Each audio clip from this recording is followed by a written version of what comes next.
صلی اللہ علیہ وسلم نے فرمایا کہ پچھلی امتوں میں سے جو سابقہ امتیں تھیں ان میں سے ایک شخص تھا تو جس کے ہاتھ پر زخم تھا، زخم کے شدت درد اتنا زیادہ بڑھ چکا تھا کہ وہ اس درد سے گھبرا گیا۔ وہ شخص سابقہ امتوں میں سے کوئی شخص تھا، تو اس نے چھری لی اور چھری لے کر اپنے ہاتھ کو کاٹ دیا۔ جب اس نے ہاتھ کو کاٹا تو اس کے نبض کی شگاف بھی کٹ گئی، وہ کٹی تو خون اتنا زیادہ بہا کہ خون کے بہنے کی وجہ سے اس کی موت واقع ہوئی۔ حضور نے فرمایا یہ سابقہ امتوں میں سے ایک شخص کی کہانی ہے۔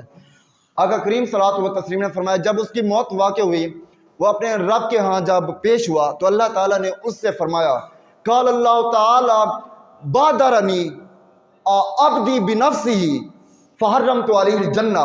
اللہ تعالیٰ نے خطاب کرتے ہوئے فرمایا تم نے میری طرف میرے بندے آنے میں جلدی کی، آج تمہارے اوپر جنت کو حرام کر دیا گیا ہے۔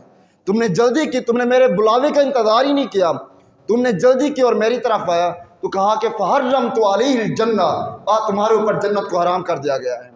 تو یہ سابقہ امت کی کہانی حضور نے فرمائی۔ لیکن ایک دوسری روایت آئی ہے جس کو حضرت جابر رضی اللہ تعالیٰ عنہ نے روایت کیا کہ حضور نبی کریم صلی اللہ علیہ وسلم کے بہت ہی پیارے صحابی حضرت طفیل بن عمرو دوسی رضی اللہ تعالیٰ عنہ، یہ دوس ابن عبداللہ نامی ایک قبیلہ تھا اور یہ وہاں کے رہنے والے تھے اور اس قبیلے کے فرد تھے۔ تو انہوں نے وہاں سے ہجرت کر کے مکہ معظمہ میں آئے تو آقا کریم صلی اللہ علیہ وسلم کے دست مبارک پر بشرف اسلام ہوئے۔ جب اسلام کو قبول کیا تو حضرت طفیل بن عمرو دوسی رضی اللہ تعالیٰ عنہ، آقا کریم صلی اللہ علیہ وسلم نے ان کو حکم کیا کہ اب تم نے اسلام کو قبول کر لیا ہے تو اب آپ یہاں پہ نہ رہو مکہ معظمہ کے اندر، بلکہ اپنے قبیلے دوس ابن عبداللہ قبیلے کے اندر چلے جاؤ، تو وہاں پہ جا کر لوگوں کو اسلام کی تبلیغ دو۔ تو حضرت طفیل بن عمرو رضی اللہ تعالیٰ عنہ نے عرض کی کہ حضور مجھے کوئی حقانیت اسلام کی دلیل تو عطا فرما دیں، مجھ سے اگر کوئی پوچھے کہ اسلام حق ہے تو کیا یہ اس کی کوئی دلیل تو ہو۔ تو آقا کریم صلی اللہ علیہ وسلم نے دعا کے لیے ہاتھ اٹھائے تو اللہ تعالیٰ نے حضرت طفیل بن عمرو رضی اللہ تعالیٰ عنہ کی دو آنکھوں کے درمیان نور کو پیدا کر دیا۔ دو آنکھوں کے درمیان نور چمکنا شروع ہو گیا، نور نمودار ہو گیا۔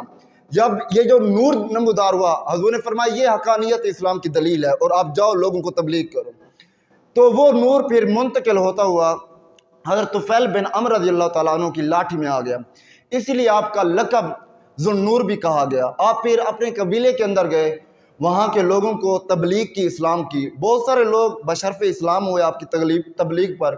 لیکن بہت عرصہ گزرنے کے بعد انہوں نے سوچا کہ اب میں آقا کریم صلی اللہ علیہ وسلم کی بارگاہ رسالت مآب صلی اللہ علیہ وسلم میں حاضر ہوں اور وہاں پہ جا کر حضور کے مبارک چہرے کی زیارت کروں۔ یہ جب اس طرح کا ارادہ رکھا حضور کی زیارت کے لیے اور مدینہ شریف، کیونکہ حضور اب مکہ سے مدینہ آ گئے تھے، یہ جب جانے لگے تو ان کی تبلیغ پر جو ایک آدمی مسلمان ہوا تھا اس نے کہا کہ حضرت مجھے بھی لیتے جاؤ اور میں آقا کریم کی زیارت کے لیے میں بھی جاتا ہوں۔ تو ان دونوں صاحب نے ہجرت کی اور مدینہ منورہ کے اندر آ کر آقا کریم صلی اللہ علیہ وسلم کی جب زیارت کی اور زیارت کرنے کے بعد کچھ دن وہاں پہ مقیم رہے، قیام کیا، تو اسی قیام کے دوران وہ جو حضرت طفیل بن عمرو رضی اللہ تعالیٰ عنہ کے ساتھ والا ساتھی تھا ان کی طبیعت ناساز ہو گئی، بخار ہو گیا۔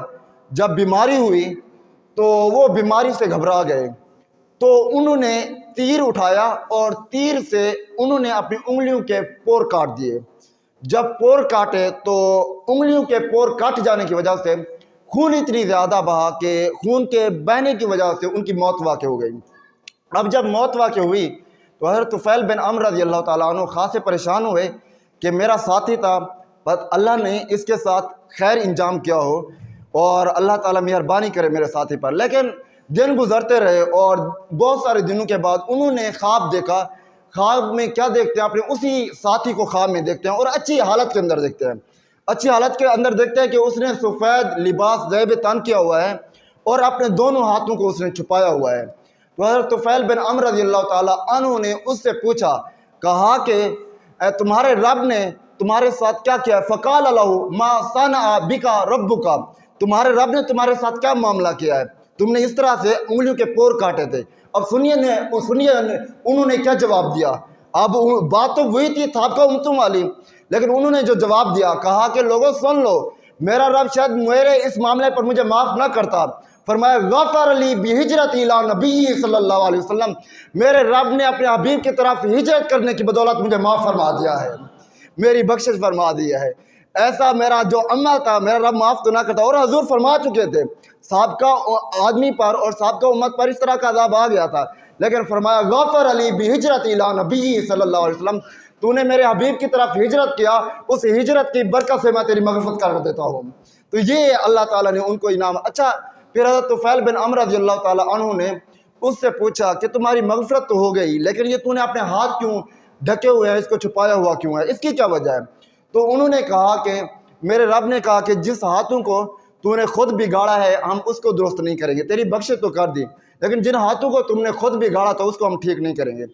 پھر حضرت طفیل بن عمرو کی آنکھ کھل گئی، آنکھ کھلی تو جب صبح ہوئی، آقا کریم صلی اللہ علیہ وسلم کی بارگاہ رسالت مآب صلی اللہ علیہ وسلم میں حاضر ہوئے حضرت طفیل بن عمرو، اور رات کا وہ سارا واقعہ سنایا۔ کہا کہ میرا جو ساتھی تھا وہ میرے خواب میں ملا، اور حضور خوشخبری ہے کہ اس کی اللہ نے آپ کی طرف ہجرت کرنے کی برکت سے مغفرت بھی فرما دیا ہے، لیکن اس کے ہاتھ آج بھی تکلیف کے اندر ہے، اللہ نے ان کی مغفرت نہیں کی۔ سنیے، اب آقا کریم اس کو فرما دیتے کہ میاں جب اللہ نے ان کے ہاتھوں کو درست نہیں کیا تو میں کیوں دعا کروں، یا پھر پچھلی امتوں پر بھی یہ سزا دی گئی، اب میں کیا کروں، یا پھر جس ہاتھوں کو اس نے خود بگاڑا تھا اب اس معاملے میں تو کچھ نہیں کہہ سکتا، جب اللہ تعالیٰ نے ہی کہہ دیا ہے جن ہاتھوں کو تم نے بگاڑا تو اس کو ہم تو درست نہیں کرتے۔ لیکن آقا کریم اتنا مہربان اور شفیق اور کریم ہے، حضور نے ہاتھ اٹھا لیا اور ہاتھ اٹھا کے کہا اللہم ولیدی فاغفر، مولا کریم اگر تو نے میرے غلام کو ہی مغفرت کر دیا ہے تو آج اس کے ہاتھوں کو بھی معاف فرما دے۔ حضور کا یہ ہاتھ کا دعا مانگنا تھا، محدثین فرماتے اللہ نے اس کے ہاتھوں کی بھی مغفرت فرما دی۔ تو آقا کریم صلی اللہ علیہ وسلم کی برکت سے اللہ تعالی ہماری بھی مغفرت فرمائے۔